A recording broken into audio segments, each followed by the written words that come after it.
Dans l'univers, presque rien ne meurt complètement. Les étoiles massives en sont le meilleur exemple. Elles épuisent leur carburant, s'effondrent, explosent. Et pourtant, elles laissent des vestiges qui continuent d'influencer tout ce qui les entoure. Parmi ces vestiges, il y en a un qui défie toute intuition. Une petite sphère, dense, qui concentre plus d'énergie que ce qui semble raisonnable. Ce n'est pas un trou noir. C'est quelque chose qui repose encore sur la matière. C'est une étoile à neutrons. Et, dans quelques cas exceptionnels, c'est à quelque chose de encore plus extrême. Un magnétar.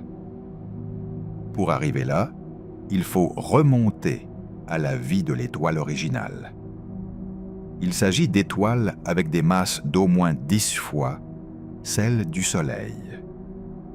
Pendant des millions d'années, elles fusionnent de l'hydrogène en hélium, puis de l'hélium en éléments plus lourds. Chaque étape maintient l'étoile contre sa propre gravité. Il arrive un moment où le noyau se remplit de fer. Le fer ne libère pas d'énergie lors de la fusion. C'est la fin du chemin. La gravité gagne. En quelques secondes, le noyau s'effondre. Les couches externes rebondissent sur ce noyau effondré. Une supernova naît. Une fraction de la masse est projetée dans l'espace. Le reste, le cœur de l'étoile, reste comprimé dans un objet de seulement une vingtaine de kilomètres de diamètre. Ce cœur effondré est une étoile à neutrons. Elle contient une masse comparable à celle du Soleil dans une sphère de la taille d'une ville.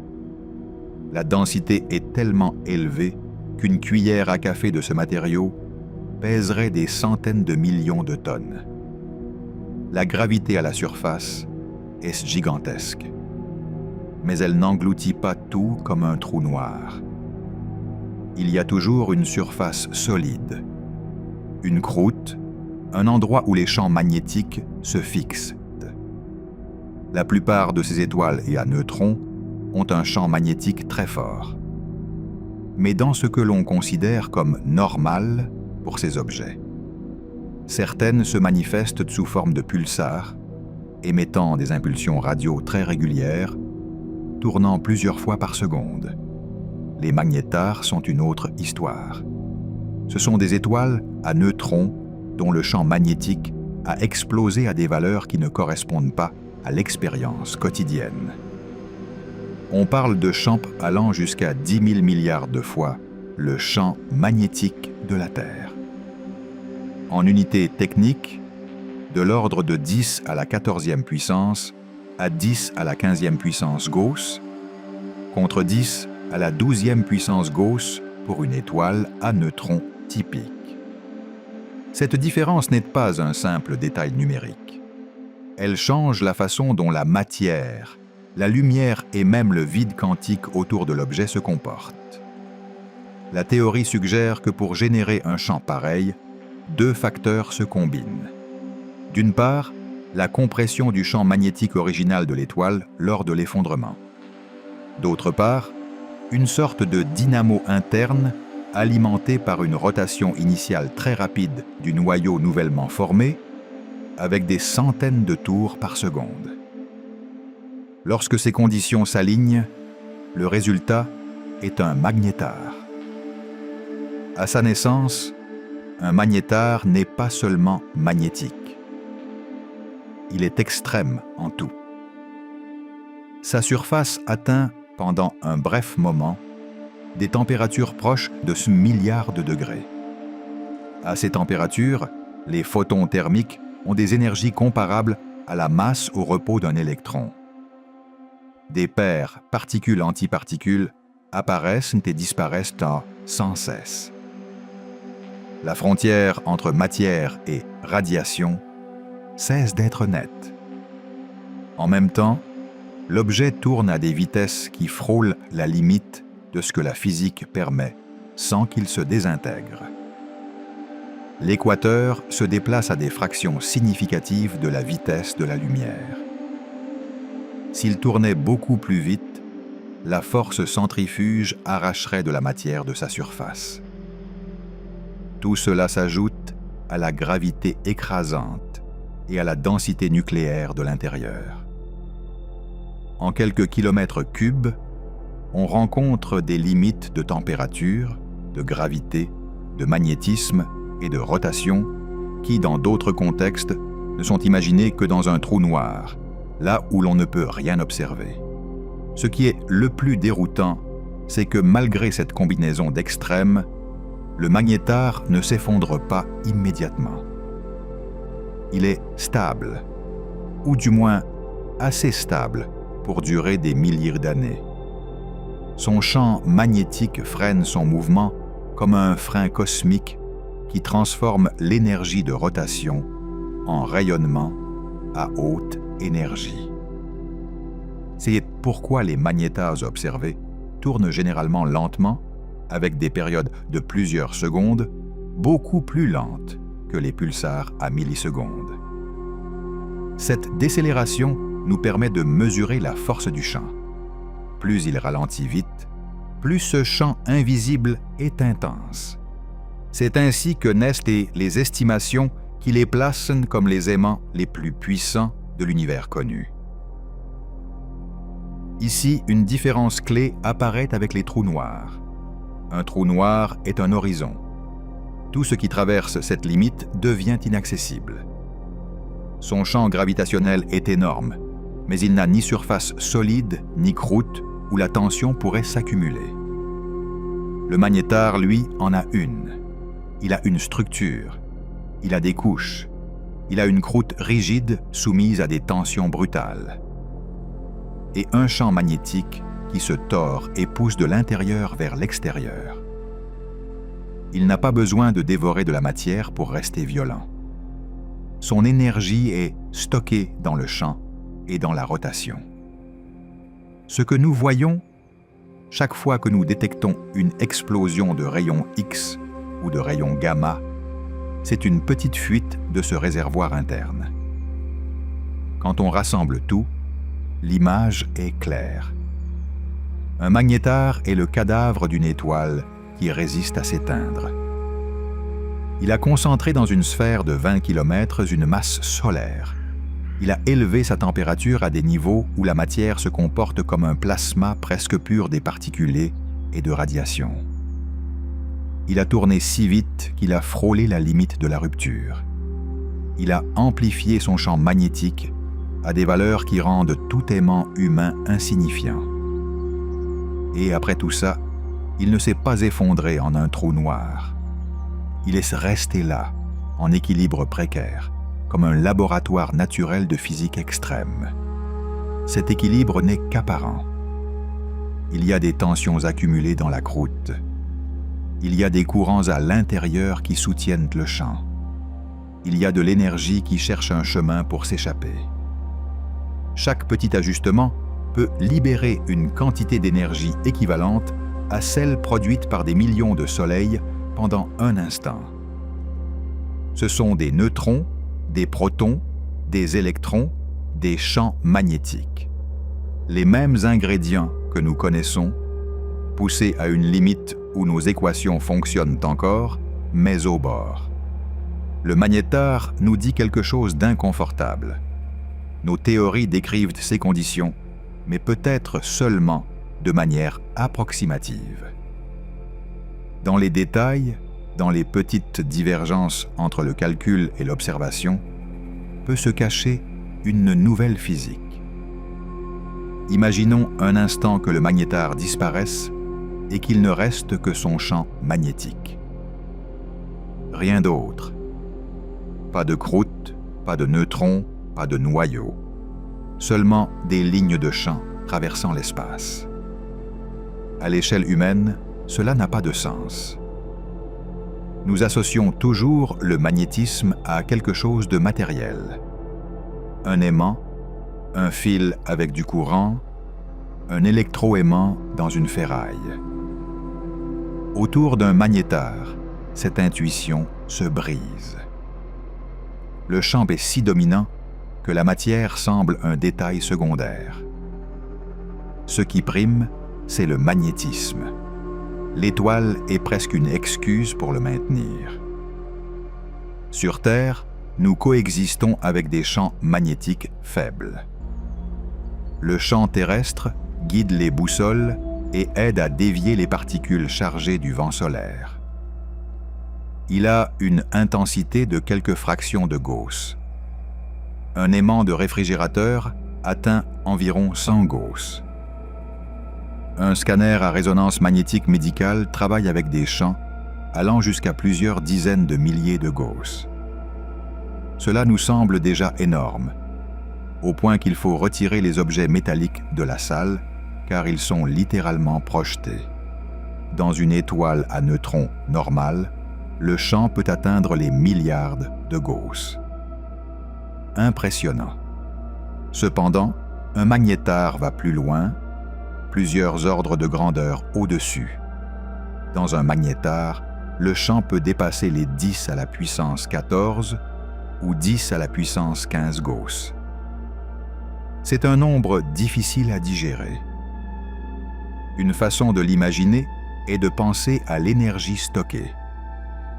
Un champ magnétique conserve de l'énergie dans l'espace qu'il occupe. Plus il est intense, plus il y a d'énergie par centimètre cube. Autour d'un magnétar, l'énergie du champ dans un volume de la taille d'une pièce peut être comparable à toute l'énergie que le Soleil libère en un an. C'est un milieu physique réel, pas un simple vecteur sur un tableau. Ce n'est pas une propriété passive, c'est une pression, une tension, une force répartie dans l'espace. Cette tension magnétique rivalise avec tout le reste. Elle rivalise avec la pression thermique qui pousse vers l'extérieur. Elle rivalise avec la gravité qui tire vers l'intérieur. Elle rivalise avec la rigidité de la croûte. Les lignes de champ se courbent, se tordent, s'ancrent à la surface de l'étoile. Si elle se déforme, elle stocke de l'énergie comme un ressort torsadé. À un moment donné, ce ressort cède. Le champ se reconfigure, se reconnecte, se redresse d'un coup. L'énergie qui était piégée dans cette géométrie sort sous forme de radiation, de particules, d'ondes. Ce qui, à l'échelle humaine, serait une étincelle, se transforme ici en un éclat de rayons X et de rayons gamma. Mais avant d'en arriver à ces explosions, il vaut mieux s'arrêter sur quelque chose de plus simple. Ce que fait ce champ à la matière tranquille. Dans un laboratoire, un champ magnétique influence des particules chargées. Il dévie les électrons, pousse les ions, fait tourner les charges en spirale. Dans un magnétar, cela atteint son extrême. Les électrons se retrouvent piégés dans des orbites extrêmement serrées, accrochés aux lignes de champ. Leur mouvement devient quantifié, leur niveau d'énergie deviennent discrets. La liberté de se déplacer dans toutes les directions disparaît. La physique quantique cesse d'être une correction mineure et devient le seul principe qui gouverne. Cela a des conséquences directes sur les atomes. Dans des conditions normales, un atome a des électrons qui orbitent dans un nuage à peu près sphérique autour du noyau. Dans un champ de magnétar, ce nuage est écrasé et allongé. L'atome se transforme en quelque chose de semblable à une aiguille, alignée avec le champ. Le lien chimique ne ressemble plus à celui que nous connaissons. Des molécules qui seraient stables sur Terre se briseraient. D'autres, impossibles ici, pourraient se former là-bas. La matière de la croûte du magnétar n'est pas seulement dense. Elle est soumise à un ordre magnétique qui la reconfigure depuis ses bases. Plus loin de la surface, le champ continue d'imposer des conditions. Une charge tentant de se déplacer perpendiculairement au champ ressent une force qui la courbe.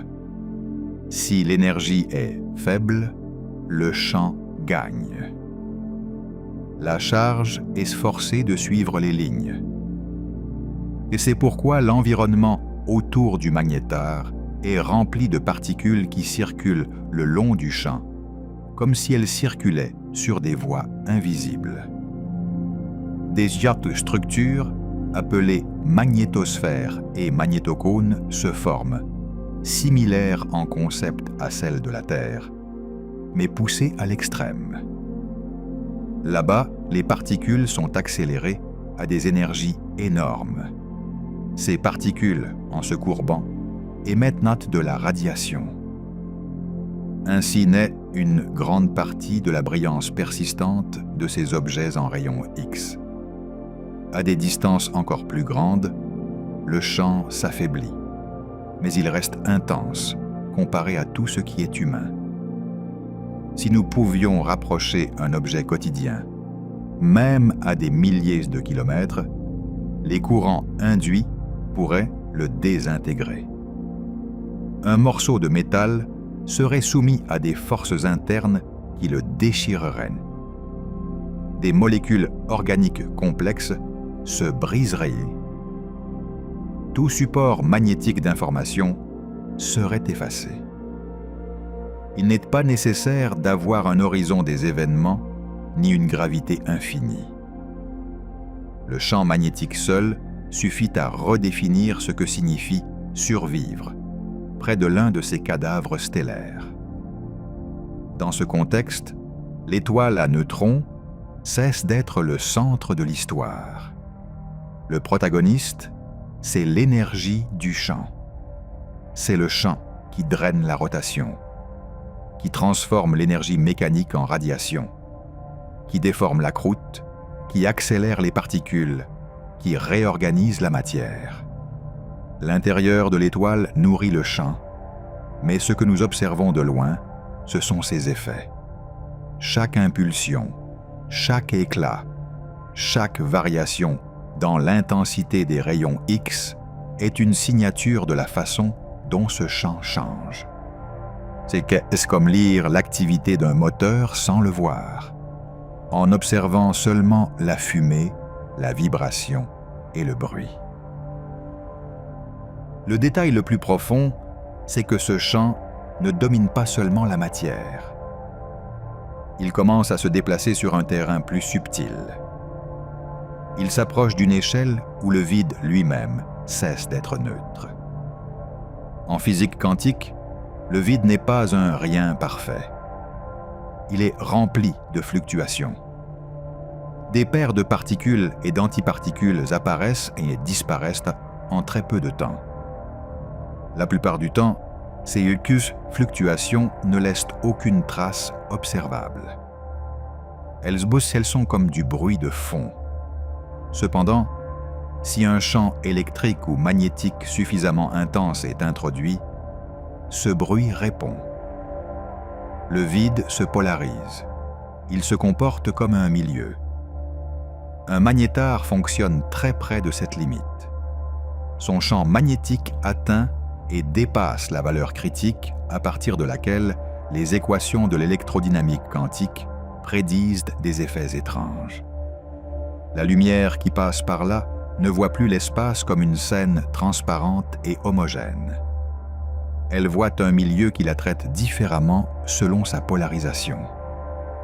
Un photon peut changer de direction, se diviser, se transformer. Le champ magnétique ne se contente pas d'ordonner les particules, il ordonne aussi le vide qui les sépare. Et cela nous oblige à accepter une idée inconfortable. Dans certaines conditions, l'espace vide se comporte davantage comme un cristal optique que comme une simple scène.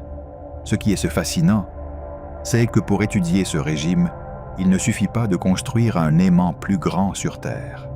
Nous n'y arriverons pas. Les meilleurs laboratoires frôlent à peine les champs, où la réponse quantique du vide commence à émerger. Le magnétar nous devance de nombreux ordres de grandeur.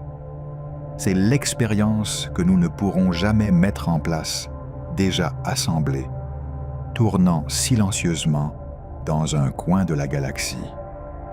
La seule chose que nous puissions faire, c'est observer sa lumière, ses explosions, ses variations de brillance, et tenter de reconstruire ce qui se passe dans cet environnement, où le champ magnétique domine même ce que nous croyons immuable. Quand le vide cesse d'être vide. En physique classique, le vide c'est le cadre où se déroule l'action. Ce qui compte, ce sont les particules, les champs, les forces. L'espace vide est transparent, plat, neutre. La lumière y voyage à une vitesse constante.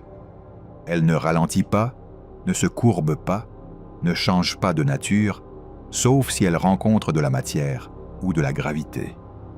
C'est l'intuition avec laquelle nous avons grandi. Et cela fonctionne bien dans presque tout l'univers. Jusqu'à ce qu'on s'approche d'un magnétar. En physique quantique, cette idée commence à se fissurer. Le vide n'est plus rien. C'est un état rempli de fluctuations. Des paires de particules et d'antiparticules apparaissent et disparaissent en des temps si courts que nous ne pouvons pas les attraper. Mais nous pouvons en sentir l'effet collectif. C'est ce que décrit l'électrodynamique quantique, la théorie qui relie la mécanique quantique à l'électromagnétisme.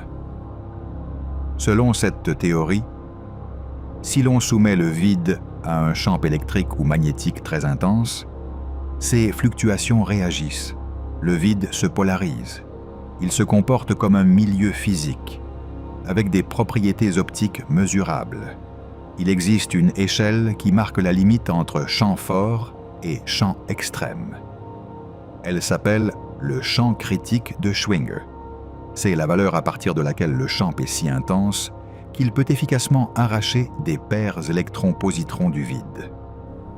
En unité magnétique, cela correspond à environ 4 fois 10 puissance 13 Gauss. En dessous de cette valeur, les effets quantiques dans le vide sont subtils. Au-dessus, ils deviennent dominants. Les magnétars fonctionnent juste là, et souvent au-delà. Leurs champs atteignent 10 à la puissance 14 ou 10 à la puissance 15 Gauss. Ce n'est pas une curiosité numérique. Cela signifie que l'environnement du magnétar se situe dans un régime où le vide cesse de se comporter comme un simple cadre transparent et commence à agir comme un matériau exotique. Une des conséquences les plus directes s'appelle la biréfringence du vide. Le nom semble technique, mais l'idée est simple. Sur Terre, certains cristaux font quelque chose de similaire. Si l'on regarde à travers eux, la lumière se dédouble. Un rayon entre, deux sortent. Chacun a une polarisation différente et voyage à une vitesse légèrement différente. C'est cela la biréfringence. Dans le vide, sans matière, l'électrodynamique classique dit que cela ne devrait pas se produire. La lumière ne devrait rien noter.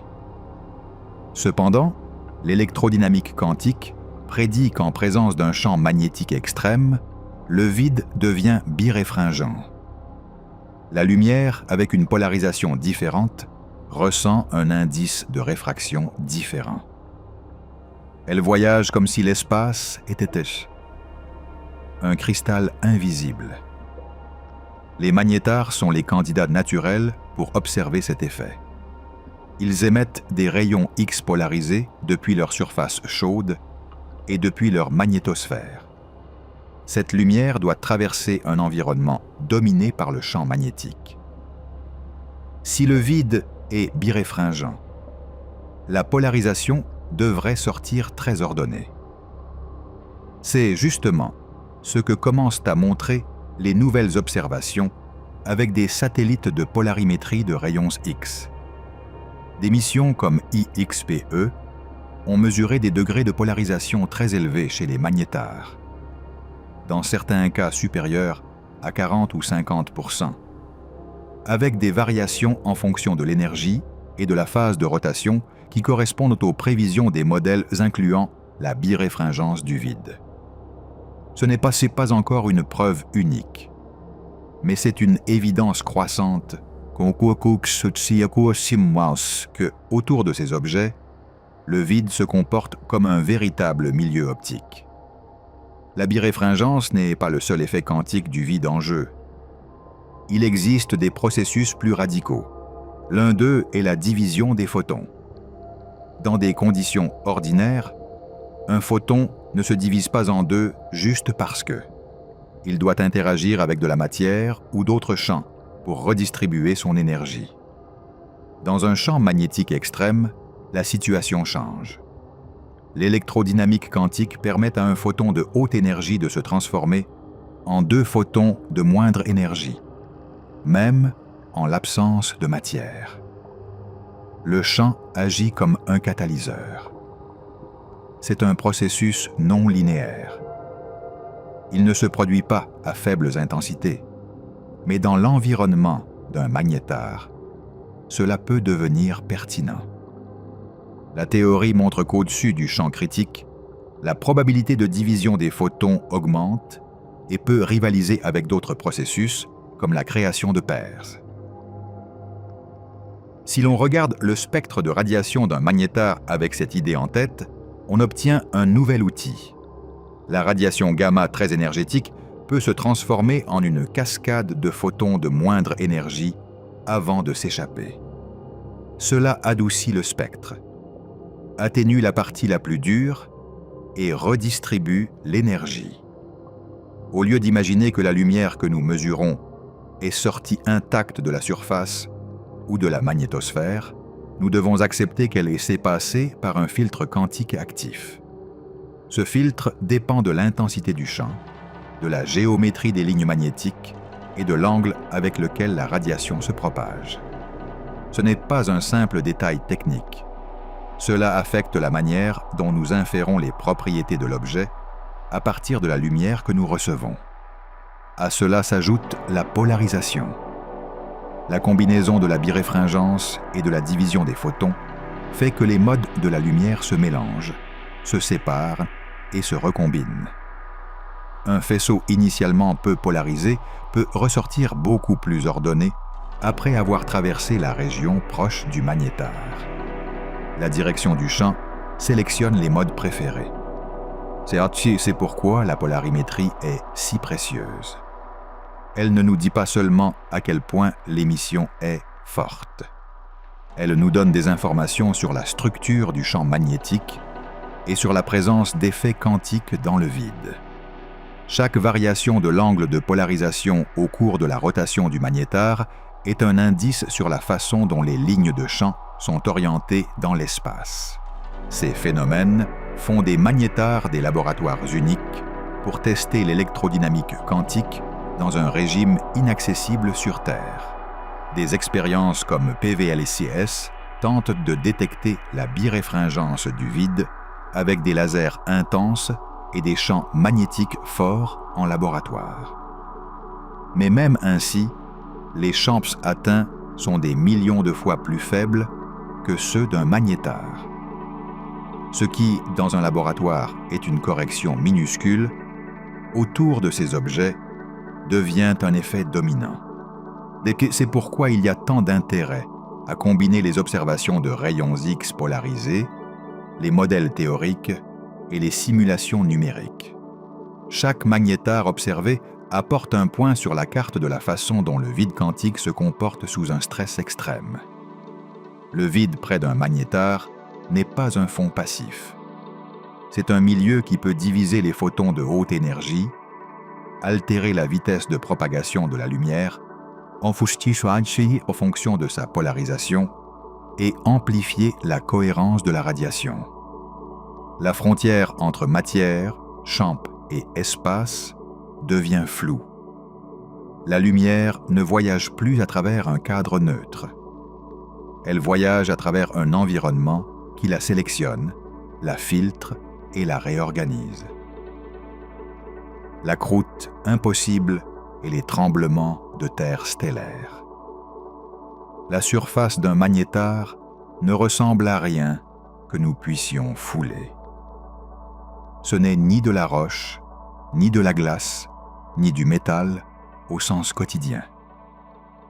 C'est de la matière nucléaire gelée dans une structure solide, écrasée par une gravité immense et traversée par un champ magnétique qui tente de la déformer en permanence. Cette couche s'appelle la croûte. Elle a une épaisseur de seulement quelques kilomètres, peut-être moins, sur un objet de 20 kilomètres de rayon. Mais c'est son comportement qui détermine certains des phénomènes les plus violents que nous ayons observés en astrophysique des hautes énergies. La croûte est essentiellement composée de noyaux lourds très serrés, entourés d'une mer d'électrons dégénérés. Plus bas, vers l'intérieur, la densité augmente tellement que les noyaux commencent à se déformer et à former des structures exotiques. Cette région est connue de manière informelle sous le nom de pâte nucléaire. Des couches, des tubes, des formes étranges qui minimisent l'énergie du système sous une pression brutale. Tout est comprimé au-delà de tout solide terrestre. 1 centimètre cube de cette croûte pèserait plus qu'une montagne. Sur cette structure déjà extrême repose le champ magnétique du magnétar. Les lignes de champ ne sont pas décoratives. Elles se fixent dans la croûte, entrent et sortent de la surface. Si l'intérieur fluide de l'étoile à neutrons change, le champ tente de se réajuster. Si la rotation ralentit, les lignes peuvent attendre se tordre. Chacune de ces déformations transmet une tension à la croûte, comme si quelqu'un tordait une barre de métal de l'intérieur. Tant que la croûte tient bon, de l'énergie élastique s'accumule. Lorsqu'elle cède, cette énergie est libérée d'un coup. Ce céder n'est pas une métaphore. Il s'agit littéralement de fractures, de glissements, de craquements sur une surface solide soumise à des conditions impossibles. Ces épisodes sont appelés starquakes, tremblements de terre stellaire. Le terme n'est pas poétique, il est descriptif. Comme dans un tremblement de terre terrestre, il y a une accumulation de tension et ensuite une libération soudaine. La différence réside dans l'échelle. L'énergie libérée lors de ces événements peut surpasser toute l'énergie des tremblements de terre enregistrés par l'humanité en une année, concentrés en une fraction de seconde. Lorsqu'une portion de la croûte se brise, ce n'est pas seulement la surface qui vibre. Le champ magnétique ancré dans cette région se reconfigure aussi. C'est comme relâcher un élastique qui était tendu à l'extrême. Les lignes de champ peuvent se reconnecter, changer de topologie, lancer des ondes d'Alven vers la magnétosphère. Ces ondes entraînent des particules chargées, les accélèrent, créent une sorte d'étincelle globale. Soudain, la région autour du magnétar se remplit de plasma très chaud et de radiations de haute énergie. De loin, tout cela apparaît comme une explosion de rayons X et de rayons gamma. Dans certains cas, il s'agit d'un éclat initial brièvement saturé, suivi d'une queue qui vibre au même rythme que la rotation du magnétar. C'est la signature du fait que l'événement s'est produit à la surface d'un objet compact en rotation. Les oscillations quasi-périodiques détectées dans certains grands éclatements semblent être associées au mode de vibration de la croûte elle-même. C'est comme écouter le son du magnétar à travers sa lumière de haute énergie. La pression subie par la croûte est tellement grande qu'il est naturel de se demander comment elle ne s'effondre pas. La réponse réside dans l'équilibre entre les forces. La gravité pousse vers l'intérieur. La pression de dégénérescence des électrons et des neutrons pousse vers l'extérieur. Le champ magnétique introduit des tensions latérales et verticales. Tant que cet équilibre est maintenu, l'étoile à neutrons reste stable. Mais localement, dans des patchs de la croûte, l'équilibre peut se rompre. Ces patchs sont l'endroit où naissent les starquakes. Tous les tremblements de terre stellaires ne produisent pas le même spectacle. Certains se manifestent par des éclats courts et relativement modestes, de petits changements dans le flux des rayons X. D'autres déclenchent des éclats géants. Ces éclats géants sont des événements rares, mais inoubliables. En eux, l'énergie libérée en moins d'une seconde peut équivaloir à celle que le Soleil émet en des dizaines de milliers d'années. L'éclat initial peut saturer les détecteurs, se réfléchir dans la ionosphère terrestre, altérer les transmissions radio. Et tout cela provient d'une couche de matière de seulement quelques kilomètres d'épaisseur qui s'est fracturée. Ces phénomènes altèrent aussi la rotation du magnétar. Lorsque la croûte se fissure, la répartition de la masse change très légèrement. Le résultat peut être un petit saut dans la période de rotation, un glitch. Dans les enregistrements temporels des pulsations de rayons X, ces changements apparaissent comme des ajustements brusques. C'est une autre manière de suivre la mécanique interne de l'objet. L'idée qu'un tremblement de terre dans un corps de 20 km puisse être mesuré depuis des milliers d'années-lumière semble exagérée, mais c'est exactement ce que nous faisons. La croûte ne stocke pas seulement la tension magnétique, elle canalise également des courants.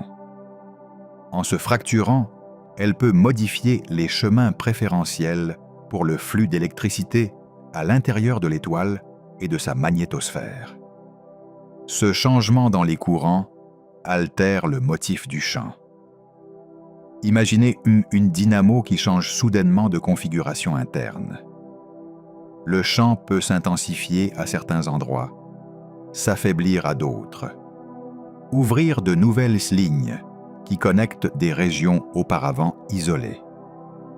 Chacune de ces reconfigurations aide à comprendre pourquoi l'activité d'un magnétar se manifeste souvent sous forme de tempêtes, des essaims d'explosion, suivis par des périodes de calme relatif. Il convient de souligner quelque chose. À l'échelle microscopique, il n'y a pas d'ingrédients mystérieux. Ce sont des protons, des neutrons, des électrons interagissant par des forces que nous connaissons. Ce qui rend la croûte extraordinaire, c'est la combinaison de la densité, du magnétisme et de la gravité. C'est un régime où beaucoup de nos intuitions deviennent inutiles. Des concepts comme élasticité ou rigidité sont redéfinis. Ce que nous appellerions une déformation minuscule sur Terre, là-bas libère suffisamment d'énergie pour griller l'électronique d'un satellite éloigné. Pour les théoriciens, ces tremblements de terre stellaires sont un outil. À partir des énergies libérées, de la durée des explosions et des oscillations subséquentes, ils peuvent inférer des propriétés de la croûte. Combien elle est épaisse, combien elle est rigide, comment elle s'accouple à l'intérieur fluide. Ils peuvent aussi tester différents modèles de composition, voir s'il est préférable d'imaginer une croûte riche en certains éléments ou en d'autres, si la pâte nucléaire a suffisamment de rigidité pour transmettre les vibrations que nous observons. Chaque fulguration enregistrée est un nouveau point de données dans cette reconstruction. Les éclats qui touchent la Terre. L'histoire d'un éclat de magnétar ne s'arrête pas à la croûte fracturée. Il continue de voyager. Ce qui se passe dans cette couche solide se traduit par des ondes de lumière et des particules qui partent à la vitesse de la lumière. La majeure partie de l'énergie voyage sous forme de rayons X et de rayons gamma. C'est de la radiation très énergétique, bien plus que la lumière visible. Bien plus que les rayons ultraviolets qui nous préoccupent avec le trou dans la couche d'ozone. Cette radiation ne s'arrête que si elle rencontre de la matière. Entre le magnétar et nous, pendant presque tout le trajet, il n'y a que de l'espace presque vide. Lorsqu'un magnétar produit une gigantesque fulguration, l'éclat initial est extrêmement bref. Il dure des fractions de secondes. Ce pulse concentre une grande partie de l'énergie totale. Ensuite, il peut y avoir une queue plus longue, modulée par la rotation de l'objet. Si le magnétar est dans notre galaxie ou dans une galaxie voisine, les détecteurs de haute énergie l'enregistrent comme une soudaine montée de comptage. Parfois si intense que les instruments sont saturés. Il n'est même pas nécessaire que le magnétar soit proche. À des dizaines de milliers d'années-lumière, l'éclat reste mesurable. Le premier grand avertissement de ce qu'un magnétar pouvait faire nous parvint le 5 mars 1979. Plusieurs satellites militaires et scientifiques détectèrent un pulse inattendu de rayons gamma. Il venait de la direction de la Grande Nuage de Magellan. L'éclat fut si intense qu'en un instant, il surpassa en brillance toutes les autres sources de rayons gamma du ciel. Ce n'est que plusieurs années plus tard que l'origine probable a été comprise. Une étoile à neutrons magnétisés. Ce que nous appelons aujourd'hui un magnétar. Ce fut la première fulguration géante enregistrée. Un autre épisode clé arriva le 27 décembre 2004. Ce jour-là, un magnétar appelé SGR 1806-20, situé à environ 50 000 années-lumière, produisit une fulguration si puissante que pendant une fraction de seconde, sa brillance en rayons gamma surpassa celle de toute la Voie lactée. Plusieurs satellites de la NASA et d'autres agences saturèrent leurs détecteurs. L'onde de radiation frappa la magnétosphère et la haute atmosphère de la Terre. Elle ne causa pas de dommages directs à la surface, mais laissa des traces mesurables dans l'ionosphère et dans certaines communications radio de très basse fréquence. C'est là que l'histoire se connecte à nous. L'atmosphère terrestre est une défense efficace contre la radiation de haute énergie. Les rayons d'X et gamma sont absorbés dans les couches supérieures, à des dizaines ou des centaines de kilomètres d'altitude. Cela signifie qu'ils n'atteignent pas le sol en quantité significative. Mais cette absorption n'est pas sans conséquence. Elle ionise les molécules, modifie temporairement la conductivité de l'air, change la manière dont se propagent les ondes radio qui rebondissent dans l'ionosphère. D'un point de vue physique, une fulguration de magnétar est une sorte d'expérience imprévue sur notre atmosphère. Lorsque l'une de ces vagues d'osier de radiation atteint la Terre, les observatoires de rayons X et gamma ne sont pas les seuls à le remarquer. Des réseaux d'antennes qui surveillent la propagation des ondes radio de très basse fréquence détectent également des changements. Soudainement, la région de l'ionosphère qui réfléchit ces ondes s'ionise davantage. Elle descend ou s'élève. Les signaux sont atténués ou renforcés. En comparant le temps et l'intensité de ces anomalies avec les enregistrements des satellites, les chercheurs peuvent reconstituer comment le pulse de haute énergie a interagi avec l'atmosphère. Ces effets ont donné lieu à une question inévitable. Que se passerait-il si une fulguration de ce type se produisait beaucoup plus près? Les exemples que nous avons sont à des dizaines de milliers d'années-lumière. À cette distance, la radiation est intense pour les instruments, mais modérée pour la biosphère. Si un magnétar produisait une fulguration géante à seulement quelques années-lumière et que le faisceau de radiation pointait exactement vers nous, les conséquences pourraient être graves.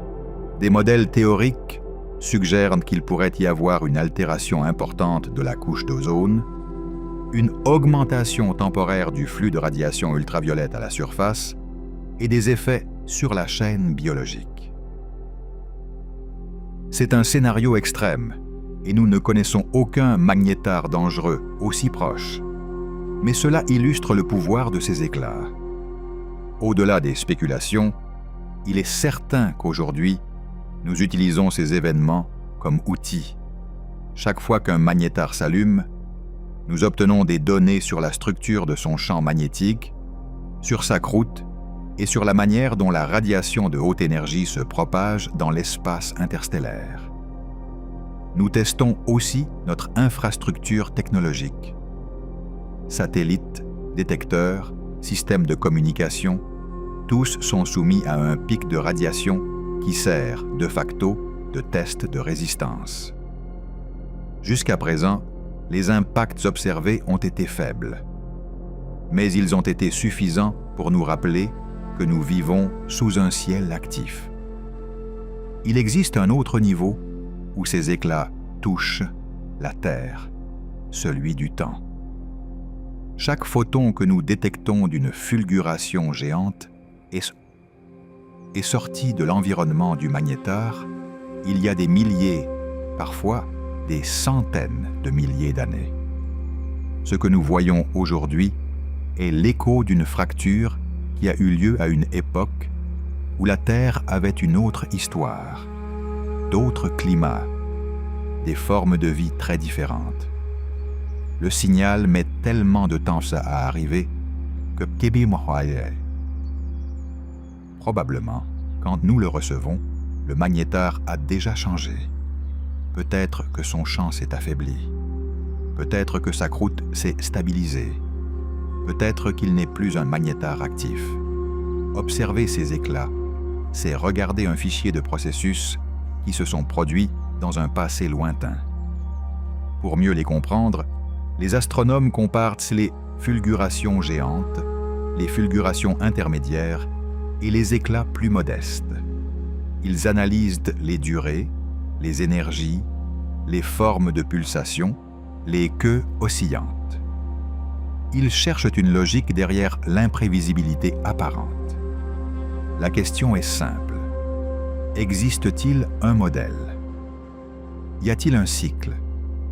Pouvons-nous anticiper quand un magnétar va produire un grand événement?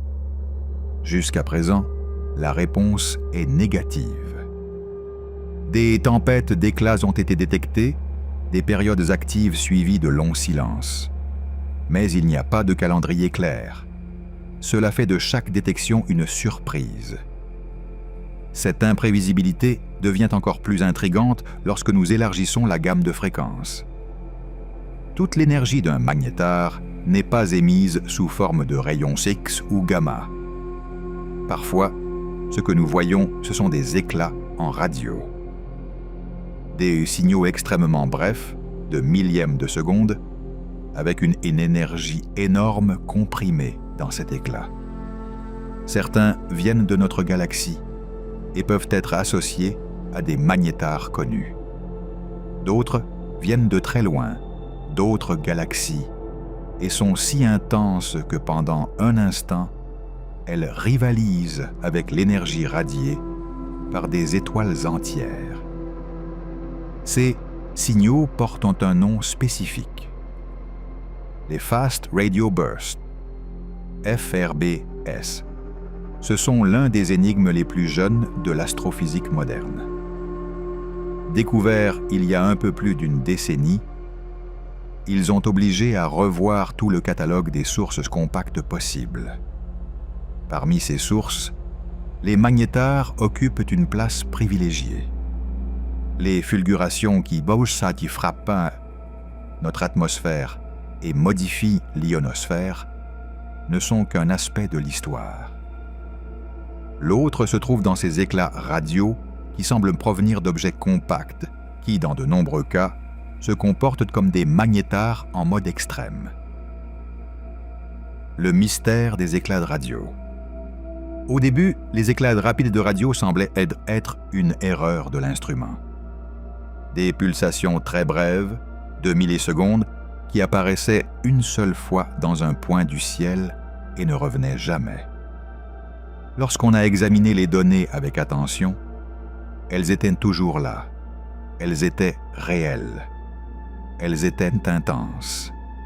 Et elles étaient étranges. Si vous voulez compresser autant d'énergie en si peu de temps, la source doit être très petite. Ce ne peut pas être une galaxie entière, ni une étoile géante. Seul quelque chose de compact, de la taille d'une ville ou moins, peut s'allumer et s'éteindre aussi rapidement. Cela pointait vers des étoiles à neutrons ou des trous noirs. Mais pour faire quoi? Personne ne savait. Pendant des années, la plupart de ces éclats étaient uniques. Une seule pulsation, détectée une fois, sans répétition. Cela compliquait tout. Si la source explosait et disparaissait, cela pourrait être un événement catastrophique, comme la fusion de deux étoiles à neutrons ou l'effondrement final d'une étoile massive. Mais, ensuite, sont apparus les rebelles. Certains points du ciel ont commencé à pulser plus d'une fois. Ce n'était pas très fréquent, mais ils se répétaient.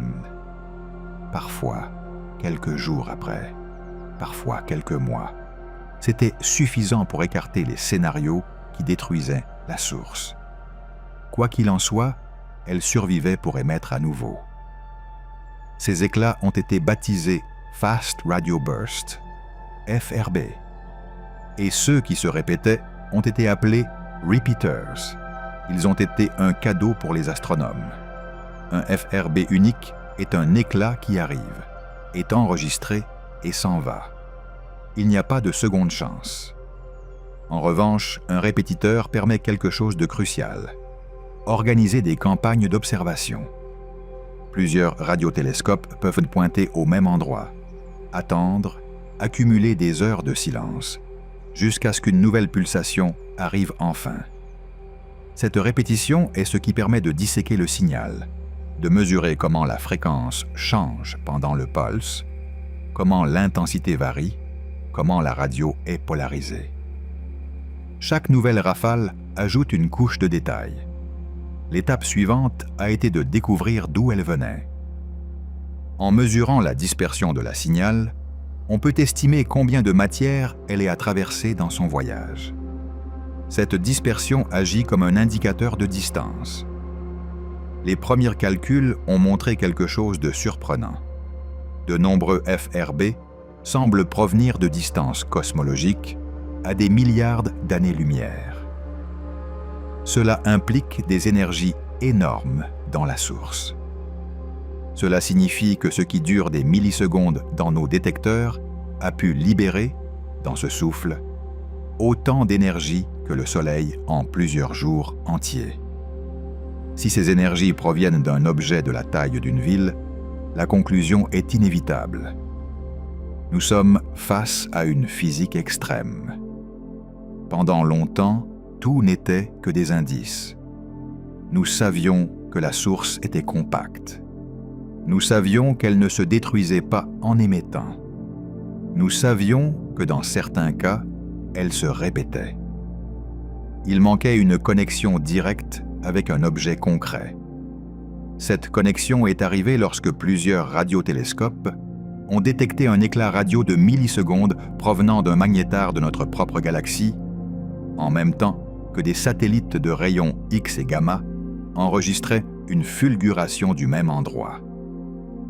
Le lien était clair. Pour la première fois, un FRB était associé sans ambiguïté à un magnétar. Cela ne signifie pas que tous les FRB proviennent de magnétars, mais au moins certains le font. Et cela nous donne un mécanisme plausible. Nous savons que les magnétars produisent des fulgurations de haute énergie lorsque leur champ magnétique se reconnecte ou lorsque la croûte se fracture. Nous savons que ces fulgurations accélèrent des particules chargées dans leur magnétosphère.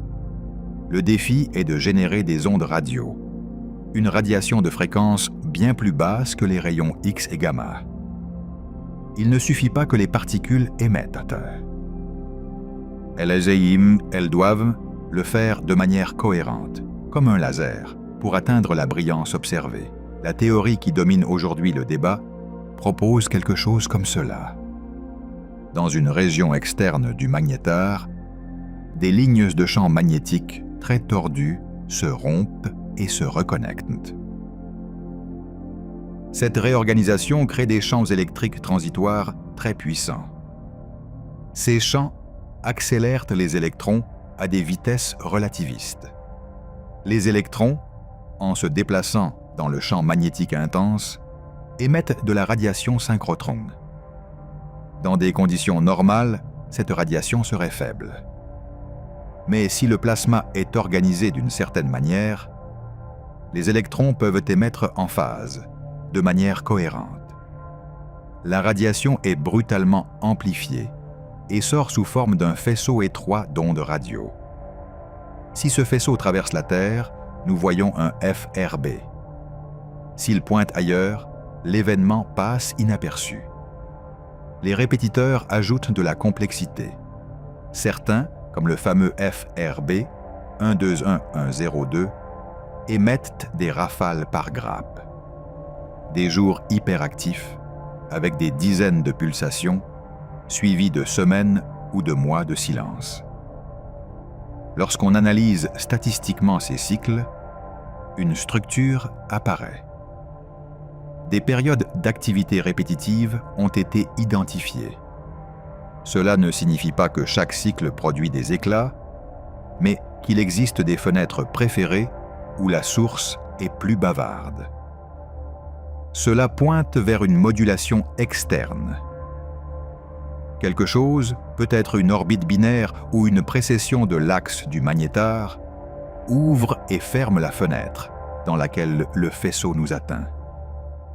Un scénario possible est celui d'un magnétar dans un système binaire. Une étoile massive orbite autour de lui.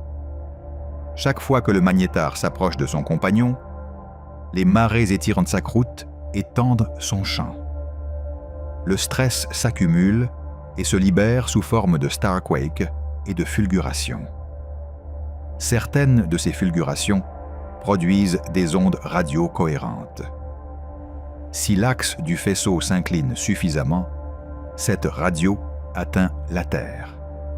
Le résultat est un modèle. Des périodes de forte probabilité d'éclat autour d'un certain point de l'orbite et du silence au reste. Mais même dans la fenêtre active, l'émission est capricieuse. Toutes les orbites ne garantissent pas un éclat visible. Ce qui est intéressant, c'est que différents répétiteurs montrent des cycles distincts. L'un peut avoir une période de quelques dizaines de jours, un autre de plusieurs mois. Cela suggère que toutes les architectures ne sont pas identiques. Il pourrait y avoir des magnétars dans des orbites proches, d'autres dans des orbites plus larges, certains en précession seuls, sans avoir besoin de compagnons.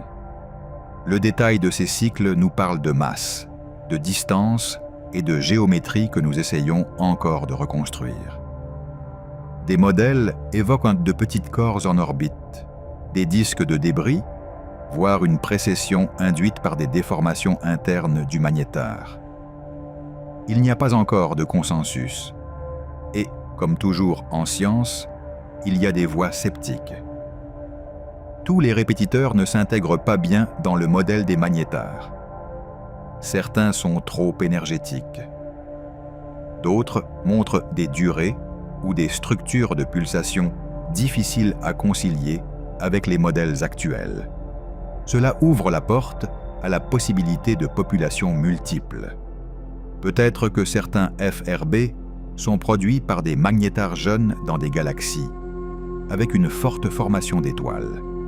D'autres pourraient non provenir de fusions qui ne détruisent pas complètement les étoiles à neutrons. D'autres, encore, plus exotiques, ont été associés à des idées telles que la matière étrange ou des phénomènes topologiques de l'espace-temps lui-même.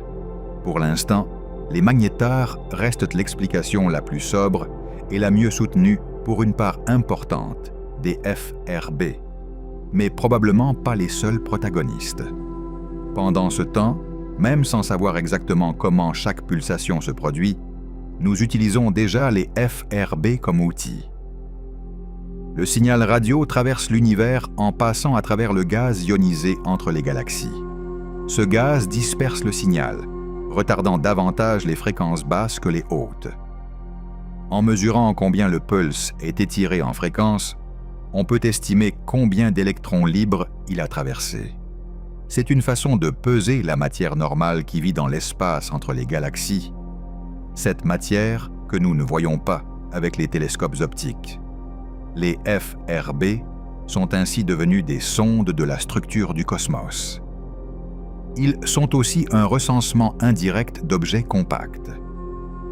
Si de nombreux FRB proviennent de magnétars et que nous détectons des milliers de FRB provenant de toutes les directions et époques cosmiques, la conclusion est que les magnétars doivent être très communs.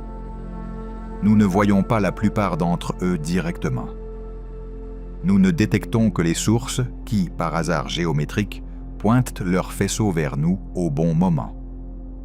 C'est comme essayer d'estimer combien de phares il y a sur une planète en ne voyant que les éclats qui, à un moment donné, s'alignent avec notre télescope. Ce que nous voyons, c'est le sommet d'un énorme iceberg. Le monde caché. Ce que nous ne voyons pas dans la galaxie. Nous voyons ce qui émet, ce qui pointe vers nous, ce qui surmonte le bruit de fond de nos instruments. Avec les magnétars, c'est pareil. Nous en connaissons quelques-uns dans la Voie lactée et dans les galaxies voisines. Mais tout indique qu'ils ne représentent qu'une petite fraction de ceux qui existent réellement. La plupart restent silencieux, éteints ou cachés derrière des nuages de gaz et de poussière qui bloquent leur lumière. Pour commencer, il y a un biais de base. Nous découvrons les magnétars parce qu'ils font quelque chose de remarquable. Ils produisent des éclats de rayons X ou gamma. Ils pulsèrent en rayons X de manière lente et persistante. Dans certains cas, ils émettent des éclairs radio. Si un objet ne fait rien de tout cela pendant que nous l'observons, il nous est invisible. Il peut être là, tournant lentement, avec un champ magnétique encore puissant, mais sans épisode de stress. Il ne figure pas dans les catalogues comme magnétar. Dans le meilleur des cas, il est répertorié comme source de rayons X faibles, ou même pas du tout. De plus, les magnétars sont jeunes à l'échelle cosmique. Ils naissent lors du collapse d'étoiles massives qui ont vécu quelques millions d'années. Après la supernova, ils passent quelques milliards d'années en mode extrême, avec des champs magnétiques énormes et une activité intense. Ensuite, le champ s'affaiblit. Le frein magnétique et la perte d'énergie réduisent leur luminosité. À mesure qu'ils se refroidissent, leur émission thermique se déplace vers des énergies qui ne sont plus faciles à détecter. La phase magnétar ne dure pas éternellement. C'est une étape, pas une condition permanente. Si l'on combine ces deux idées, apparaît la première estimation approximative. Nous ne voyons que les magnétars qui sont dans leur phase active et parmi ceux-ci, seulement ceux qui émettent actuellement de manière détectable dans la bande que nous surveillons. C'est une double sélection. C'est comme essayer de savoir combien de volcans il y a sur Terre en ne regardant que les éruptions qui se produisent pendant une nuit de tempête avec du brouillard. Ce que l'on voit est réel, mais très restreint. Les astronomes essaient d'aller au-delà de cette vision partielle. Une façon de le faire est à travers les taux de supernovae. Nous savons combien d'étoiles massives explosent en moyenne chaque siècle dans notre galaxie. Nous savons aussi combien de pulsars et de magnétars nous avons détectés. Si seulement une fraction des supernovas donne lieu à des magnétars, et si leur vie active est courte, il est logique que nous en voyions peu. En ajustant ces chiffres, les estimations typiques suggèrent que la Voie lactée pourrait abriter des dizaines de millions d'étoiles à neutrons au total, dont une fraction non négligeable aurait passé par une phase de magnétar à un moment donné. Un autre indice vient des FRB et des éclats géants. Si nous associons au moins une partie de ces phénomènes aux magnétars, nous pouvons compter combien d'événements se produisent par unité de volume dans l'univers. Ensuite, en comparant avec le taux de formation des étoiles massives, on peut en déduire combien de jeunes magnétars doivent exister pour générer cette statistique. L'exercice comporte de nombreuses incertitudes, mais la conclusion récurrente est que nous ne sommes pas face à des curiosités rares. Il devrait y avoir des magnétars jeunes dans une grande partie des galaxies, avec une forte formation d'étoiles. La Voie lactée, cependant, est un endroit compliqué pour faire des recensements. Nous vivons dans un disque rempli de poussière, de gaz et de sources de toutes sortes. Il existe des régions où l'absorption des rayons X doux est énorme. Là, un magnétar peut s'allumer et nous ne verrions qu'une partie atténuée de son émission la plus dure. Si l'éclat n'est pas assez intense, il passera inaperçu. S'il se produit dans une partie du ciel où aucun satellite ne regarde à ce moment-là, il sera complètement perdu. Notre vision présente des lacunes, tant dans le temps que dans la direction. Nous sommes également limités par la sensibilité et la résolution des instruments. Ces premières générations de télescopes à rayons X ne pouvaient détecter que les sources les plus brillantes. Aujourd'hui, avec des missions plus modernes, nous trouvons des objets plus faibles, plus éloignés, plus complexes. C'est aussi le cas en radio. Les radiotélescopes de nouvelle génération, avec des champs de vision plus larges et une plus grande capacité de traitement des données, révèlent une population croissante de sources transitoires. Parmi elles, il est probable qu'il y ait des magnétars qui nous échappaient auparavant. Tout cela mène à une idée clé. La population de magnétars n'est pas statique, elle est dynamique. À tout moment, certains naissent, d'autres sont actifs, d'autres sont en train de s'éteindre. En les observant ensemble, on peut voir une sorte de convoyeur d'objets qui entrent et sortent de la phase de magnétar. Pendant les premiers milliers d'années, un individu peut produire plusieurs épisodes d'activité. Des éclats, des tempêtes d'éclats, des changements dans sa vitesse de rotation. Plus tard, son champ se réorganise, se fragilise, se détend. Aux yeux de nos instruments, il passe d'un magnétar à une étoile à neutrons ordinaires, voire à un objet presque invisible. Du point de vue de la galaxie, cette légion de cadavres compacts est importante. Chaque magnétar jeune injecte de l'énergie dans le milieu interstellaire. Ces éclats réchauffent donc le gaz, ionisent certaines régions, contribuent peut-être à maintenir une couche ténue de plasma dans certaines zones. Ces supernovas d'origine dispersent des éléments lourds, enrichissant les nuages qui donneront naissance à de nouvelles générations d'étoiles et de planètes. Bien que nous n'en voyions que quelques-uns, l'effet cumulatif de tous les magnétars passés et à venir fait partie de la respiration énergétique de la Voie lactée. Il y a une autre dimension dans laquelle ces objets silencieux influencent, celle de la gravité. Chaque étoile à neutrons est une masse compacte qui a orbité et peut-être continue d'orbiter autour du centre galactique.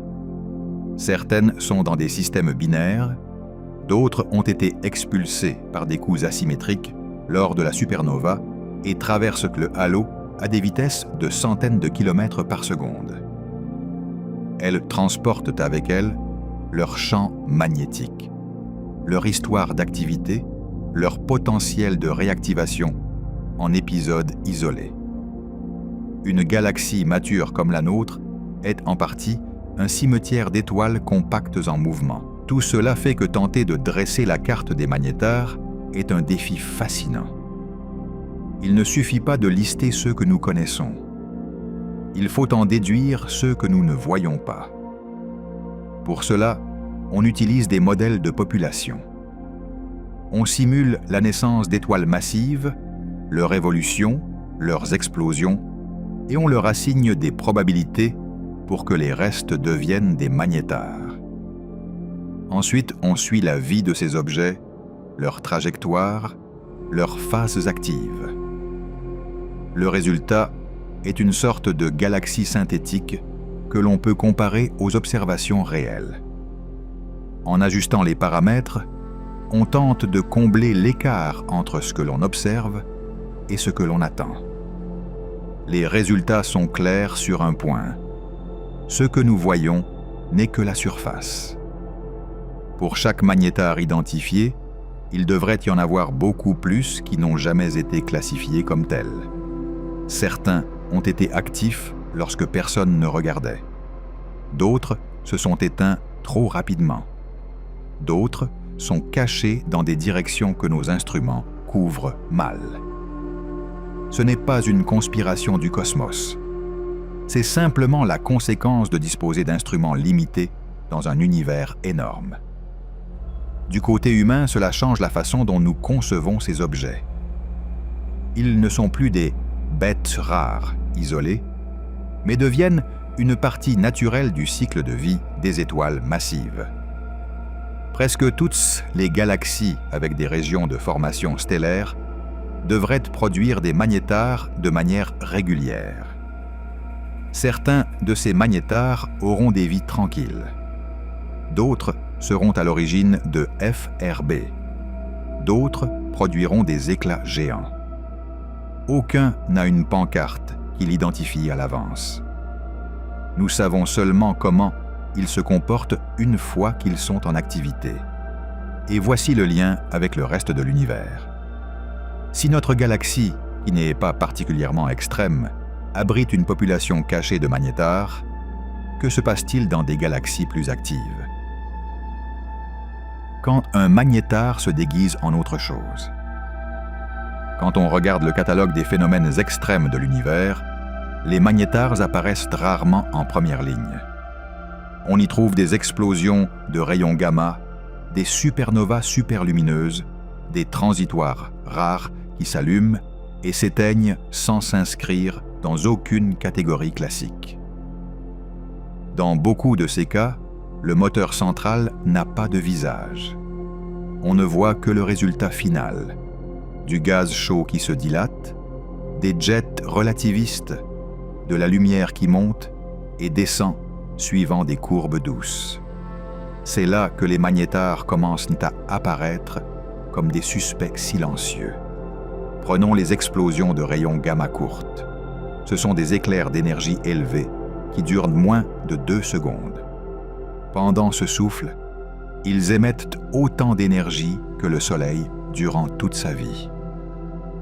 Pendant des années, on a pensé que toutes ces explosions provenaient de fusions d'étoiles à neutrons ou d'étoiles à neutrons avec des trous noirs. Dans de nombreux cas, cette explication reste valable. Mais en regardant de plus près certaines courbes de lumière, des anomalies apparaissent. Après l'éclair initial, certains événements montrent une plateau, une brillance presque constante, pendant des minutes ou des heures avant de décroître. C'est comme si quelqu'un continuait à alimenter l'explosion de l'intérieur. Ce plateau est difficile à expliquer si l'effondrement ne laisse qu'un trou noir inerte. En revanche, il a du sens si le résultat de la fusion est, au moins temporairement, un magnétar extrêmement massif et rapide.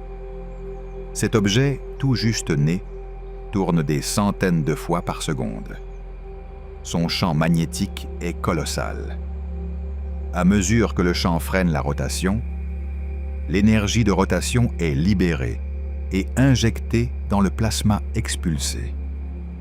Cette injection maintient la brillance de l'explosion pendant un moment. Puis, lorsque le magnétar perd suffisamment d'énergie ou finit par s'effondrer en trou noir, la lumière commence à décroître. Quelque chose de similaire se produit avec certaines supernovas extraordinairement brillantes, les supernovas superlumineuses. Dans celles-ci, la quantité de lumière émise dépasse de loin celle d'une supernova typique. La désintégration radioactive du nickel produit dans l'explosion ne suffit pas à expliquer une telle énergie. Il faut une source supplémentaire. Une option est l'interaction avec une coquille dense de matière autour de l'étoile. Une autre, de plus en plus explorée, est un magnétar jeune qui agit comme moteur central. Dans ce scénario, l'étoile massive explose de manière habituelle. Le noyau s'effondre, une étoile à neutrons se forme. Mais les conditions initiales conduisent à un champ magnétique extrême.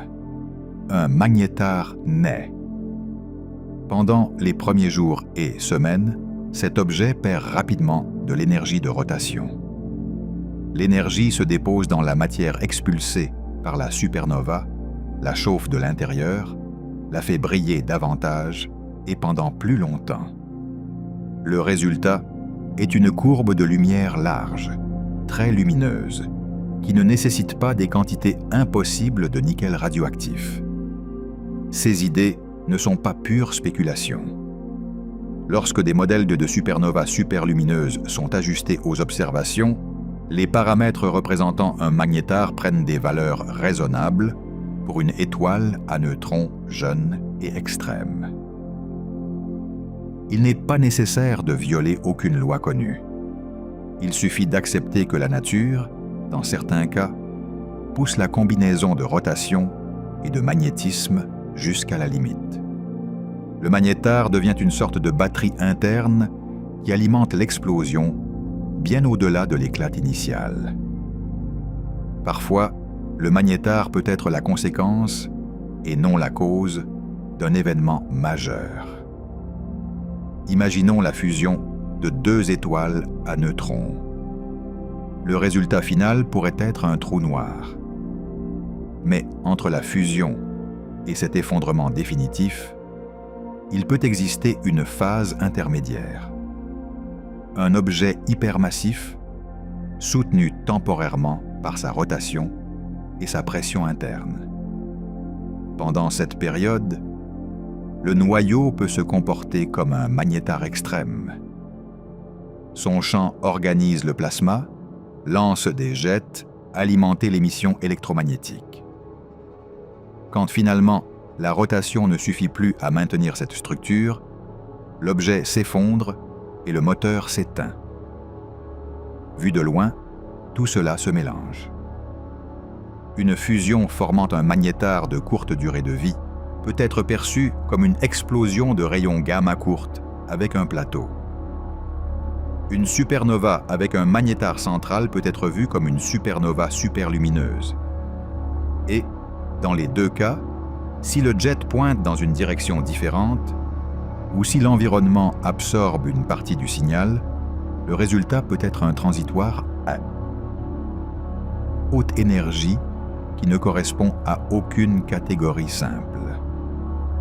Un objet dans le catalogue avec un nom technique long, enregistré, classé, archivé, mais dont le cœur réel est un magnétar déguisé. Ces Chu déguisements ne se limitent pas aux explosions les plus spectaculaires. Il existe également des transitoires plus modestes, des éclats en rayons X de durée intermédiaire qui pourraient être dus à des magnétars dans des environnements particuliers. Par exemple, dans des amas d'étoiles massives ou dans des régions très denses de gaz. Là, l'interaction entre le vent magnétisé du magnétar et son milieu environnant peut produire des structures similaires aux nébuleuses de vent de pulsars, mais avec des caractéristiques distinctes. Des courbes de lumière plus complexes, des spectres avec des composants supplémentaires, des signaux qui, sans modèle détaillé, semblent simplement bizarres. Pour les astronomes, ce panorama a une conséquence importante. Il ne suffit pas d'expliquer chaque phénomène extrême séparément. Il faut penser en termes de moteurs centraux. Se demander, dans chaque cas, quel objet compact pourrait être à l'origine de l'émission. Magnétar, trou noir, étoile à neutrons normal. Chaque moteur laisse une empreinte subtile dans la forme de la courbe de lumière, dans le spectre, dans la manière dont la brillance varie au cours du temps. Parmi ces moteurs, les magnétars ont un avantage, ou une complication selon le point de vue. Ils peuvent stocker et libérer de l'énergie magnétique et de rotation de manière prolongée. Pour compliquer encore les choses, le même type de moteur peut produire des phénomènes différents en fonction de l'environnement. Un magnétar dans une galaxie jeune, riche en gaz, entouré des restes denses de sa propre supernova, ne se comportera pas de la même manière qu'un magnétar isolé dans le halo galactique. Le premier peut générer des supernovas superlumineuses ou des éclats à haute énergie répétée. Le second n'aura peut-être qu'une brève phase d'activité, puis deviendra une étoile à neutrons relativement calme pendant des siècles, avec quelques éclats occasionnels. Dans les deux cas, l'objet central est un magnétar. Ce qui change, c'est le scénario. Il y a quelque chose d'ironiquement fascinant dans tout cela. Pour détecter un magnétar pur, l'idéal serait de le voir isolé, émettant uniquement sa lumière en rayons X et gamma, sans interférence. Mais beaucoup des magnétars les plus intéressants sont plongés dans des environnements chaotiques. Ce sont des moteurs centraux d'explosion majeure. Ils sont cachés dans des coquilles de gaz en expansion, ou au milieu de galaxies lointaines, où nous pouvons à peine résoudre la région affectée. La seule lumière qui nous parvient est celle traitée par tout cet environnement. Malgré ces difficultés, le tableau commence à s'éclaircir. Chaque fois qu'une supernova superlumineuse s'ajuste mieux à un modèle alimenté par un magnétar qu'à d'autres explications, nous gagnons en confiance dans l'idée que ces objets travaillent en coulisses. Chaque fois qu'une explosion de rayons gamma courte montre un plateau compatible avec un moteur d'étoile à neutrons magnétisés, nous renforçons la connexion.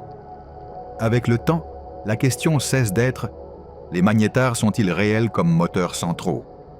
et devient « dans quelle proportion participent-ils par rapport à d'autres moteurs ?» Finalement, le magnétar apparaît comme un acteur polyvalent. Parfois, il se montre directement comme une source de rayons X pulsés avec des éclats sporadiques. Parfois, il se manifeste à travers les FRB. Parfois, déguisé en supernova trop brillante ou en éclat gamma avec une queue prolongée. Dans presque tous les cas, le trait commun est le même.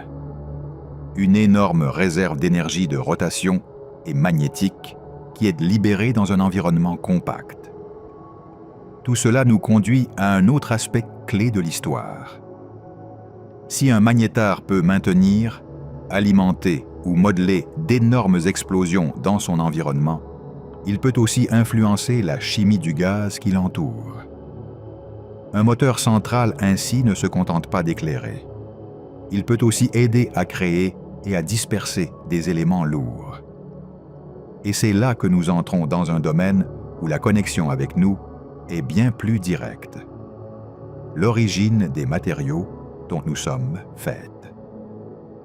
La fabrique violente des éléments lourds. Quand nous pensons aux éléments qui nous entourent, nous avons souvent l'image d'un processus doux. Des étoiles qui brûlent, forgent de nouveaux noyaux, les dispersent calmement en mourant. Cette image est vraie, mais incomplète. Pour fabriquer les éléments les plus lourds, ceux au-delà du fer dans le tableau périodique, l'univers fait appel à une autre sorte d'usine, plus brève, plus violente. Dans plusieurs de ces scénarios, un magnétar peut être le moteur silencieux qui décide de la quantité de matière rare qui sera disponible pour les futures générations d'étoiles et de planètes. Jusqu'au fer, la fusion nucléaire dans le noyau d'une étoile massive est un processus rentable. Combiner des noyaux plus légers libère de l'énergie. Cette énergie soutient l'étoile contre la gravité. Mais à partir du fer, la donne change. Fusionner des éléments plus lourds consomme plus d'énergie qu'elle n'en délivre. C'est pourquoi une étoile massive s'effondre lorsque son noyau se remplit de fer. Cependant, l'univers est plein d'éléments au-delà du fer. Or, l'or, le platine, l'uranium, les terres rares. Ces noyaux ne naissent pas dans la fusion ordinaire. Ils ont besoin de milieux où existent de nombreux neutrons libres et d'énormes énergies. C'est là qu'entre en jeu le fameux processus R de capture rapide de neutrons. Pendant des décennies, le principal candidat pour ce processus a été un type de supernova. L'idée était simple. Lors de l'effondrement du noyau et de l'explosion qui suit, il se libère tellement de neutrons et d'énergie que le matériau expulsé peut se charger de neutrons et monter dans le tableau périodique à toute vitesse. Ensuite, en se désintégrant radioactivement, ces noyaux nouvellement formés se stabilisent en tant qu'éléments lourds. Plus tard, on a vu que cette explication seule ne suffisait pas. Il fallait un autre scénario. Les fusions d'étoiles à neutrons sont alors entrées en jeu. Lorsque deux étoiles à neutrons tournent l'une autour de l'autre et finissent par fusionner, elles expulsent des jets de matière extrêmement riches en neutrons. Les observations récentes de ces événements, les kilonovas, montrent des signes clairs de formation d'éléments lourds. C'est une preuve puissante que les fusions contribuent de manière significative à l'inventaire cosmique de l'or et autres. Mais malgré cela, les comptes globaux laissent des lacunes. Dans certains environnements, il semble y avoir plus d'éléments lourds que ce que les fusions peuvent expliquer. C'est là que la figure du magnétar réapparaît. Un magnétar jeune est entouré par les restes de la supernova qui l'a vu naître. Ce n'est pas un objet nu. Il est immergé dans un nuage en expansion de matière chaude, riche en neutrons, protons et noyaux légers. Ce nuage est assez sensible à toute source d'énergie supplémentaire qui se trouve au centre. Si le résidu était une étoile à neutrons normale, il n'apporterait que sa chaleur initiale. Mais si c'est un magnétar avec un champ intense et une période de rotation de quelques millisecondes ou centièmes de seconde, l'histoire change. En ralentissant sa rotation, le magnétar injecte de l'énergie dans l'enveloppe expulsée. Il le fait de deux manières. D'une part, à travers son vent magnétisé, un flux de particules relativistes entraînées par le champ. D'autre part, par des ondes et des reconnexions du champ lui-même qui déposent de l'énergie de manière continue. Cette énergie supplémentaire peut maintenir une partie du matériau à des températures élevées plus longtemps et favoriser la présence de neutrons libres. Dans cet environnement, le processus R a plus de temps pour agir. Cela signifie que des noyaux encore plus lourds peuvent être synthétisés, et en plus grande quantité. De plus, le magnétar peut canaliser une partie de l'éjection dans des directions privilégiées. Au lieu d'un nuage lisse et sphérique, des régions se forment où la densité et la température permettent des chemins de nucléosynthèse différents. Dans certains modèles, la combinaison de rotation rapide et de champ fort produit des jets collimatés, similaires à ceux de certaines explosions gamma. Ces jets entraînent de la matière riche en neutrons vers l'extérieur, où le processus de capture et de désintégration se poursuivra. Le résultat est un motif d'éléments lourds qui dépend de la géométrie du champ et de l'histoire de rotation du magnétar. Tous les magnétars ne contribueront pas de la même manière. Ceux qui naissent avec des champs plus modestes ou avec des périodes de rotation plus lentes libéreront moins d'énergie de rotation. Leur capacité à modifier la nucléosynthèse dans l'enveloppe sera moindre. En revanche, il existe une gamme de paramètres où l'effet peut être dramatique. Un magnétar avec un champ de l'ordre de 10 puissance 15 Gauss et une période initiale de quelques millisecondes possède une réserve d'énergie énorme, comparable à celle de la supernova elle-même. Si cette énergie est déposée progressivement, elle peut gonfler, chauffer et enrichir l'éjection pendant des jours. Ces mêmes scénarios réapparaissent lorsque nous pensons aux fusions d'étoiles à neutrons. Dans certaines collisions, l'objet résultant ne s'effondre pas immédiatement en trou noir.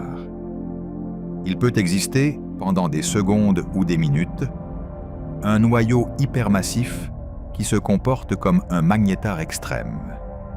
Tant qu'il existe, ce noyau expulse de la matière, génère des vents, lance des jets.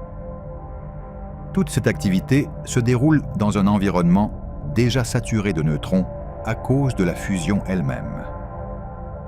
La présence d'un magnétar central peut augmenter le volume de matière apte au processus R et altérer le modèle des éléments produits. Du point de vue de la chimie cosmique, cela a une implication importante. Tous les endroits de l'univers ne génèrent pas des éléments lourds de la même manière, ni dans les mêmes proportions. Certaines galaxies, ou même certaines régions à l'intérieur d'une même galaxie, ont pu connaître davantage d'épisodes où des magnétars jeunes ont agi comme moteurs centraux d'éjection riches en neutrons. Cela se traduirait par des différences subtiles dans l'abondance de certains éléments. Lorsque nous mesurons la composition des étoiles anciennes dans le halo galactique et que nous voyons des motifs étranges d'éléments lourds, l'une des explications possibles est précisément celle-ci. Elles se sont peut-être formées dans des nuages enrichis par un ou quelques événements dominés par des magnétars. Le lien avec nous apparaît dans un geste simple. L'or d'une bague, l'europium de certains composants électroniques, l'uranium dans les roches terrestres, tous ces atomes ont traversé une phase violente. Ils ont fait partie d'un plasma où les neutrons étaient capturés en chaîne sur des noyaux plus légers. Ensuite, ils ont voyagé encapsulés dans des grains de poussière, se sont mélangés dans des nuages de gaz ont été intégrés aux nouvelles générations d'étoiles et de planètes. Lors de l'un de ces épisodes, un magnétar a pu être le centre énergétique qui a déterminé combien de ces noyaux étaient produits et dans quelle combinaison. Cela ne signifie pas que les magnétars sont la seule usine. Le paysage est plus diversifié. Il y a des contributions claires de fusion sans résidus stables, de collapsus direct, peut-être d'autres transitoires extrêmes encore mal compris. Mais inclure les magnétars dans la liste des protagonistes donne de la cohérence à plusieurs données dispersées. Cela aide à expliquer pourquoi, dans certaines étoiles anciennes, nous observons des abondances d'éléments lourds qui ne correspondent pas bien à un seul type d'événement. Cela suggère que l'univers a expérimenté plusieurs recettes pour cuisiner son inventaire de noyaux lourds, et que les magnétars font partie de ce recueil de recettes. Cela nous rappelle aussi quelque chose sur l'échelle de ces énergies. Le travail qu'une civilisation accomplirait en brûlant des combustibles pendant des millions d'années pourrait être éclipsé par quelques secondes d'activité autour d'un magnétar jeune. Cette disproportion n'est pas seulement un fait frappant. C'est un indice sur pourquoi l'univers peut produire des choses complexes à partir d'épisodes brefs. Lorsque le flux d'énergie est aussi élevé, des processus nucléaires qui seraient impossibles dans d'autres environnements se compressent en un instant.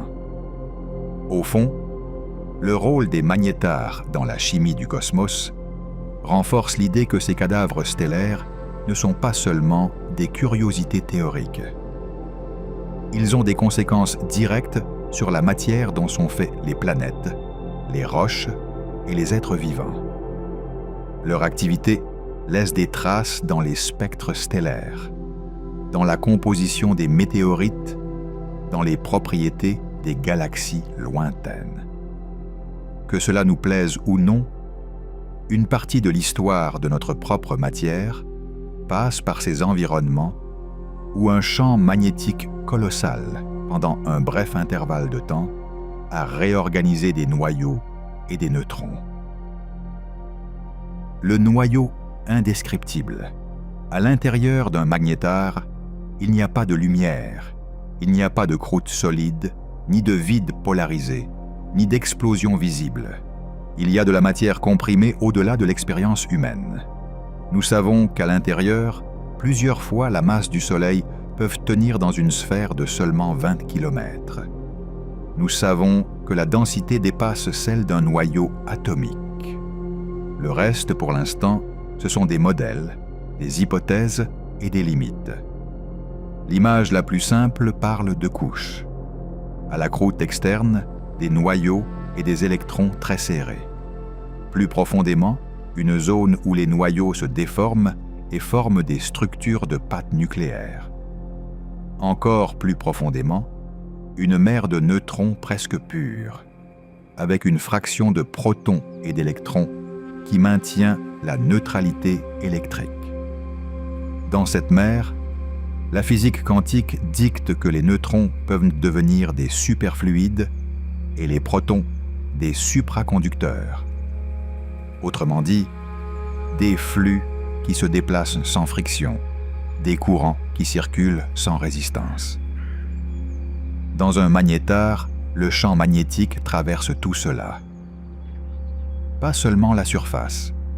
Il pénètre à l'intérieur et modifie la structure même de la matière. La pression n'est plus égale dans toutes les directions. Le champ favorise certains mouvements et en entrave d'autres. Les courants supraconducteurs peuvent renfermer des lignes de champ dans des tubes fins. La rotation du superfluide crée de petites vortex qui stockent du moment angulaire. Lorsque ces vortex se réorganisent, l'étoile peut faire de petits sauts dans sa rotation. Ce sont les glitches que nous voyons de loin. Au-delà de cette image apparaissent des scénarios plus audacieux. Il est possible qu'au centre, la pression brise complètement la structure des neutrons, que les quarks qui les forment se déconfinent et se mélangent dans un nouveau fluide, dense et chargé. Cela s'appelle la matière de quarks.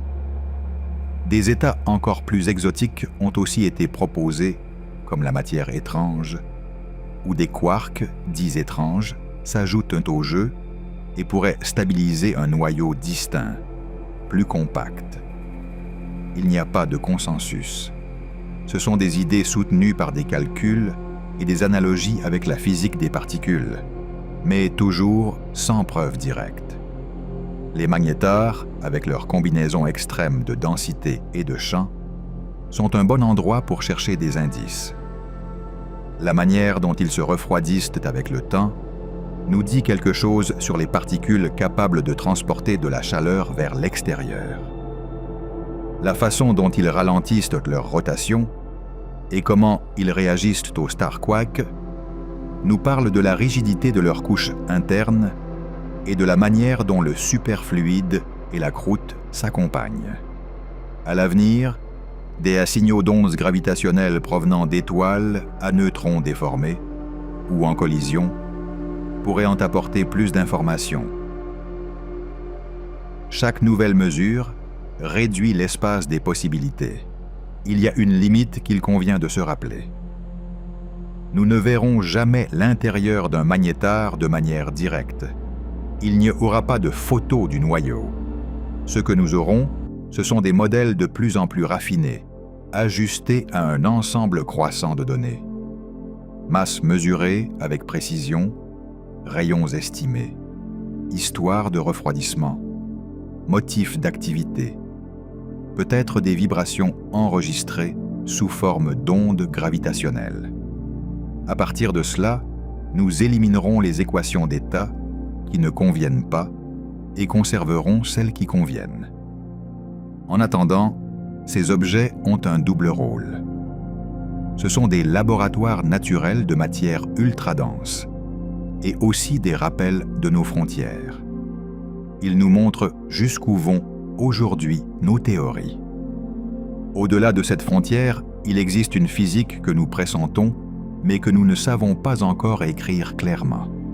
Qu'un cadavre stellaire, silencieux et petit, nous oblige à revoir nos idées sur l'espace, le vide et la matière n'est pas une paradoxe.